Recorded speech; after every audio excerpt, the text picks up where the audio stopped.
என்னடா வீட்ல கறி குழம்பா? சொல்ல மாட்டா இல்லங்க எங்க அம்மா என்னடா வீட்ல கறி குழம்பா? ஏன் குடிமி வந்ததுல இருந்து எங்க அம்மா 1 கிலோ எங்க அம்மா 1 கிலோ 4 மைல் போயிட்டு இருக்கே. உங்க அம்மா எத்தனை கிலோ வந்தா எனக்கு உனக்கு என்ன வேணும்? அண்ணாத்த எங்க அம்மா 1 கிலோ கறி வாங்கிட்டு வர சொன்னாங்க. அக்காமார்கள்லாம் முந்திட்டு வந்தாங்க. அதான் அப்படின்னா உனக்கு நாளைக்கு தான் கறி கிடைக்கும். சுட்டு கொடுப்பா.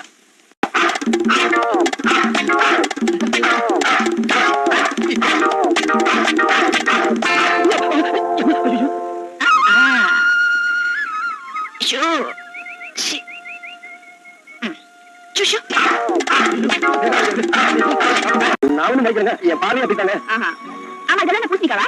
பார்த்தா எப்படி தெரியுது? பாத்து முட்டை மாதிரி தெரியுது. இத பாருமா நானும் மாத்த முடியல. சந்தையில வியாபாரம் பண்ண வந்திருக்கேன். சண்டை போட வரல. நானும் வியாபாரம் பண்ண வந்திருக்கேன். ஆமா இதெல்லாம் எவ்வளவு? எதுக்கு? என் கல்யாணத்துக்கு. உங்களுக்கு கல்யாணமா? உங்களுக்கு கல்யாணமா? இதெல்லாம் நான் சும்மாவே கொடுத்துறேன். ஏயா உங்களுக்கு கல்யாணம் ஆயிடுச்சுனா எனக்கு ஒரு தொல்லை விட்டுரும். என் பின்னாடி சுத்துறது விட்டுறீங்க. நீங்க உங்க மாப்பிள்ளை பின்னாடியே சுத்துறீங்க. நான் கொஞ்ச நாளைக்கு நிம்மதியா இருக்கேன். அவ்வளவுதான். மாப்பிள்ளை யாருன்னு கேட்கலையே. யாருங்க? நீங்க தான். பூசணிக்காய் என்ன விலை? 6 ரூபாய். அப்ப உன்னை எடுத்துக்கிறேன். எடுத்துங்க. சரி பூசணிக்காய் உனக்கு கொசு இல்லையா? அது எடுத்துங்க. ஐயோ பிரியா என்ன இது அநியாயம் இருக்கு? ஒரு பூசணிக்காய் ஒரு பூசணிக்காய் கொடுறா.